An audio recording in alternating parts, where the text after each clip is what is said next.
Halo teman-teman semuanya, perkenalkan nama saya Fravinaranda Evaris, kelas 12 MIPA 1. Pada kali ini saya akan menjelaskan materi fisika bab 10 tentang inti atom dan iptek nuklir. Selamat menyaksikan. Oke teman-teman semuanya, kita akan membahas fisika bab 10 tentang inti atom dan iptek nuklir. Nah, sebelum teman-teman mengetahui lebih lanjut tentang inti atom, kita harus mengetahui apa sih karakteristik dari inti atom tersebut. Karakteristik inti atom. Teman-teman bisa melihat gambarnya. Inti atom terdiri dari proton atau yang bermuatan positif, neutron yang tidak bermuatan, dan elektron yang bermuatan negatif. Simbol unsur. Oke, di sini ada huruf X, A, dan Z. X disebut lambang unsur, A adalah nomor massa, dan Z adalah nomor atom. Oke, kita lanjut. Nah, teman-teman, di sini ada penggolongan nuklida terdiri dari 4, yaitu isotop, isobar, isoton, dan isomer inti. Isotop adalah kelompok nuklida dengan Z sama atau nomor atomnya sama. Isobar adalah kelompok nuklida dengan A sama atau nomor massanya sama. Isoton adalah kelompok nuklida dengan N sama atau nama unsurnya sama. Isomer inti adalah nuklida dengan A dan Z sama tetapi berbeda dengan tingkat energinya. Oke, kita lanjut. Nah, teman-teman, inti atom juga terdiri dari inti ringan dan inti berat. Inti ringan yaitu Z kurang dari 20 dan inti berat dengan Z lebih dari 20. Oke teman-teman, inti atom juga terdiri dari ada efek massa dan energi ikat inti, energi ikat per nukleon. Efek massa dapat dihitung dengan Zm ditambah Nmn dikurang M inti dengan 1 SMA sama dengan 1,66 kali 10 pangkat negatif 27 kg atau sama dengan 931 MeV per C kuadrat. Energi ikat per nukleon dapat dihitung delta E per A atau energi ikat dibagi nomor massa. Reaksi inti atom. Nah, reaksi inti atom adalah energi yang timbul selama reaksi terjadi. Proyeksi peluru ditambah inti sasaran target menghasilkan hasil produk ditambah partikel yang diamati menjadi energi. Teman, selanjutnya reaksi inti atom. Energi yang timbul selama reaksi terjadi sama dengan jumlah massa inti atom sebelum reaksi dikurang jumlah massa inti atom sesudah reaksi dikali 931 MeV. Nah, reaksi inti atom juga terdiri dari 2, yaitu reaksi fusi dan reaksi fisi. Reaksi fusi adalah reaksi penggabungan beberapa inti ringan menjadi inti yang lebih berat disertai pemancaran energi. Sedangkan reaksi fisi adalah reaksi pembelahan inti atom berat menjadi inti atom baru yang lebih ringan dan disertai pelepasan energi. Nah, teman-teman sekalian, ada yang disebut dengan spektrum atom hidrogen. Apa itu spektrum atom hidrogen? Adalah panjang gelombang pada garis spektrum atom hidrogen berbentuk garis yang khas. Oke, di sini ada terdiri dari 5 garis. Ada garis Lyman, Balmer, Paschen, Brackett, dan Foot. Oke. 1 per lambda sama dengan R. R itu adalah konstanta Rayleigh dengan nilainya 1,097 dikali 10 pangkat 7 M pangkat negatif 1. 1 per lambda sama dengan R dalam kurung 1 per N kuadrat dikurang 1 per M kuadrat. Dengan catatan, N adalah bilangan kuantum 3, 4, dan seterusnya. R adalah konstanta Rayleigh dengan nilai 1,097 dikali 10 pangkat 7 M pangkat negatif 1. Oke, spektrum atom hidrogen juga teman-teman ada 5, yaitu Lyman, Balmer, Paschen, Brackett, dan Foot. Lyman terbentuk pada transisi elektron dari kulit luar menuju kulit dasar lintasan elektron dengan nilai N sama dengan 2, 3, 4, dan seterusnya. Oke, spektrum atom hidrogen yang kedua ada Balmer.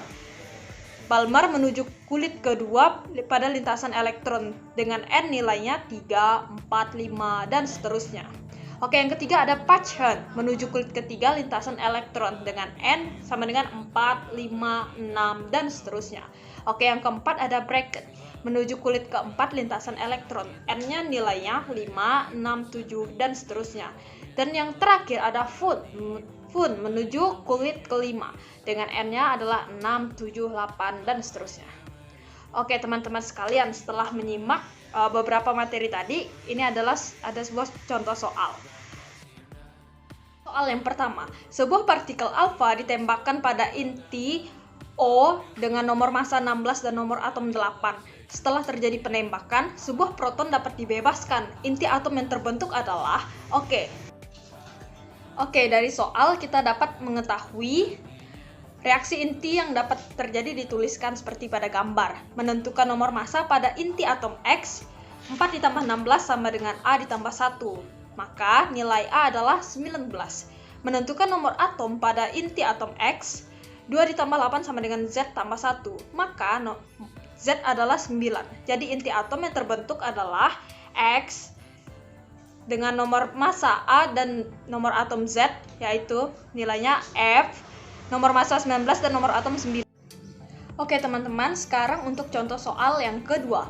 Massa inti dengan unsur C, nomor massa 12 dan nomor atom 6 sama dengan 12 SMA. Massa proton dan neutron masing-masing 1,0078 SMA dan 1,0087 SMA. Defek massa dalam pembentukan inti C dengan nomor massa 12 dan nomor atom 6 adalah Oke teman-teman, dari soal kita dapat mengetahui nomor atom Z sama dengan 6, nomor massa A sama dengan 12, N sama dengan I kurang Z sama dengan 12 dikurang 6 sama dengan 6, massa inti Mi sama dengan 12 SMA, massa neutron Mn sama dengan 1,0087 SMA, massa proton sama dengan 1,0078 SMA. Teman-teman dapat lihat di gambar. Oke, cara menjawabnya adalah dengan rumus delta M sama dengan Z dikali MP ditambah N dikali Mn tutup kurung dikurang Mi. Oke, kita masukkan setelah dihitung-hitung, dimasukin dengan yang diketahui, dapat hasilnya delta M sama dengan 0,099 SMA. Oke, kita lanjut teman-teman. Nah, teman-teman semuanya, kita akan masuk ke radioaktivitas. Apa sih radioaktivitas? Pasti dalam benak kita akan bertanya seperti itu. Oke, kita simak. Radioaktivitas adalah gejala terpancarnya partikel-partikel radioaktif akibat peluruhan inti dalam rangka menuju inti stabil yang mempelajari organisme hidup, menetralisirkan peralatan medis dan makanan, menghasilkan tenaga listrik, serta memantau berbagai langkah dalam semua jenis proses industri. Oke teman-teman, radioaktif sendiri ada yang dikenal dengan pelemahan, half-thickness, dan radioaktif. Nah teman-teman, rumus pelemahan sendiri I sama dengan I0 dikali E pangkat min UX. Half-thickness sendiri atau X setengah sama dengan 0,693 dibagi U. Untuk radioaktif atau R, laju perluruhan sama dengan delta dikali N atau konstansa laju dikali jumlah nuklida, dengan N sama dengan mol, Na sama dengan bilangan Avogadro. I sama dengan 0,693 dibagi T setengah. I sendiri adalah waktu yang diperlukan oleh suatu radionuklida untuk melurus sehingga jumlahnya tinggal setengah. Oke, di sini ada gambar gamma decay. I'm here and proton. Oke, kita lanjut. Untuk contoh soal yang ketiga. Pada gambar tersebut, teman-teman bisa melihat gambarnya yang berwarna biru ini. Besar koefisien peluruhan adalah dari soal tersebut kita dapat mengetahui berdasarkan grafik tersebut diketahui T setengah adalah 10 hari karena waktu yang diperlukan dari 100 ke 50 adalah 10 hari. Dengan demikian, koefisien peluruhan dihitung dapat menggunakan rumus di bawah ini. Oke, rumusnya adalah T setengah sama dengan 0,693 dibagi lambda. Seperti materi kita sebelumnya yang telah dijelaskan tadi, lambda sama dengan 0,693 dibagi T setengah sama dengan 0,693 dibagi 10 hari. Jadi hasilnya adalah 0,0693 per hari. Oke, kita lanjut teman-teman. Oke teman-teman, kita akan lanjut aplikasi iptek nuklir dan proteksi radiasi. Nah, tahukah Anda di dunia saat ini banyak sekali manfaat nuklir, terutama pada bidang energi, industri, hidrologi, kesehatan, pangan, peternakan, dan lain sebagainya.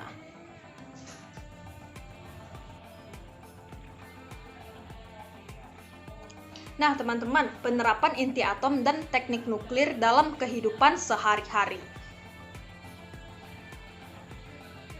Sejak tahun 1950-an, pembangkit tenaga listrik memproduksi listrik menggunakan panas dari atom uranium. Nah, teman-teman bisa lihat sendiri gambarnya. Teknologi nuklir seperti radiostop dan radiasi. Oke. Radiostop dan radiasi telah banyak diterapkan, misalnya pada pertanian, obat-obatan, industri, dan penelitian. Keren banget ya! Nah, teman-teman sekalian, tahukah Anda teknologi nuklir juga memperbaiki kualitas hidup hari demi hari? Uranium merupakan salah satu pemanfaatan radiostop di bidang nuklir. Oke, teman-teman, kita lanjut. Reaktor Tokamak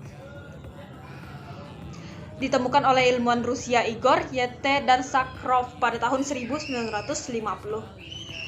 dengan kurang dari limbah reaktor fisi, sehingga menghasilkan matahari buatan pertama kali dibuat oleh Cina. Apa itu reaktor fusi nuklir? Reaktor fusi nuklir seperti hidrogen yang dipanaskan oleh suhu fusi menjadi perangkat fisi plutonium, sehingga menghasilkan ledakan kuat dari bom fisi untuk menghasilkan pembangkit listrik generasi baru. Cepat atau lambat, energi konvensional akan habis. Wah, bahaya banget ya teman-teman. Aplikasi iptek nuklir bidang industri. Biasa digunakan sebagai untuk sterilisasi, untuk pengujian kualitas bahan, dan untuk konstruksi, serta lain-lain. Nah, apa sih pemanfaatannya pada bidang hidrologi? Pada bidang hidrologi juga digunakan sebagai radioaktor atau perunut. Di bidang kesehatan digunakan sebagai kedokteran nuklir. Di bidang pangan dan peternakan biasa digunakan sebagai pemupukan dan produksi. Nah, teman-teman, setelah kita bahas tentang iptek nuklir tadi, apa sih dampak proteksi radiasi? Nah, dampaknya sendiri hancurnya sel-sel tubuh, kanker, gangguan tumbuh kembang anak, kerusakan kulit, dan lainnya. Nah, teman-teman, apa sih nilai batas dosis? Nilai batas dosis adalah dosis terbesar yang diizinkan Bapeten untuk diterima oleh pekerja radiasi dalam jangka waktu tertentu. Teman-teman, juga ada dikenal dengan prinsip proteksi radiasi. Nah, prinsip proteksi radiasi sendiri terdiri dari 3, yaitu ada perisai, waktu, dan jarak. Perisai untuk melindungi diri dari pancaran radiasi pengion. Waktu, lamanya berhadapan dengan sumber radioaktif. Dan jarak mengurangi resiko terkena radiasi. Oke, kita akan simak video berikut ini.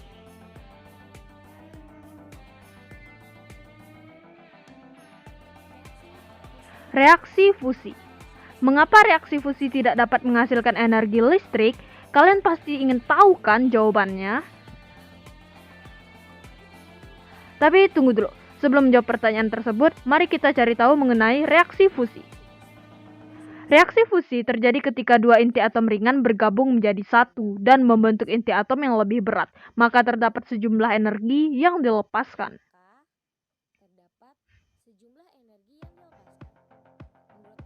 Menurut kalian, apakah terjadi di laboratorium? Tidak, jawaban itu kurang tepat. Reaksi fusi terjadi pada matahari. Inti dari dua atom hidrogen yang bergabung untuk membentuk helium yang berat dengan adanya sejumlah energi yang dilepas atau yang terlepas. Menurut kalian, apakah energi bisa kita rasakan? Tidak, itu tidak sampai ketika kita melalui rambatan energi listrik. Aku akan memberitahu kalian. Energi yang dilepaskan dari reaksi fusi dapat kita rasakan dalam bentuk sinar matahari, sinar ultraviolet, panas, dan sebagainya. Hei, tapi listrik dapat dihasilkan dengan bantuan reaksi fisi. Jadi, untuk apa kita membutuhkan reaksi fusi? Kita harus tahu terlebih dahulu apa perbedaan reaksi fusi dan reaksi fisi. Reaksi fusi adalah penggabungan dua inti atom dan melepas sejumlah energi. Reaksi fisi adalah penguraian inti atom berat menjadi inti atom yang lebih ringan dan melepas sejumlah energi. Reaksi fisi ini digunakan untuk pembangkit listrik tenaga nuklir atau PLTN. Energi yang dilepaskan dalam reaksi fisi digunakan untuk menghasilkan energi listrik. Namun ada kelemahan utama dari reaksi fisi. Kira-kira apa ya? Hayo, ada yang tahu? Inti berat uranium merupakan salah satu unsur radioaktif. Saat uranium mengalami pembelahan, unsur itu menghasilkan limbah radioaktif bersama dengan timbulnya energi. Limbah radioaktif ini sangat berbahaya bagi kehidupan dan lingkungan sekitar. Oleh karena itu, kita harus mencari sumber energi alternatif yang lebih bersih dan aman untuk menghasilkan listrik. Apakah itu reaksi fusi? Ya, kamu benar. Lalu mengapa kita memanfaatkan energi dari reaksi fusi untuk menghasilkan listrik? Karena reaksi fusi memerlukan dua kondisi. Ketika suhu dan tekanan dalam udara keadaan tinggi, bisa dua bergerak dengan kecepatan sangat tinggi sehingga keduanya bertabrakan. Sedangkan kondisi di bumi sangat sulit untuk membuat kondisi suhu dan tekanan tinggi. Bahkan jika kita mampu menciptakan kondisi ini, bagaimana kita mengendalikannya? Karena banyak pertanyaan yang belum bisa dipecahkan, oleh karena itu reaksi fusi belum bisa menjadi solusi terbaik dalam memproduksi listrik. Oke teman-teman, terima kasih telah menyelesaikan video pembelajaran fisika saya dengan guru pembimbing Pak Sauji. Jangan lupa like, comment, share, and subscribe. Terima kasih.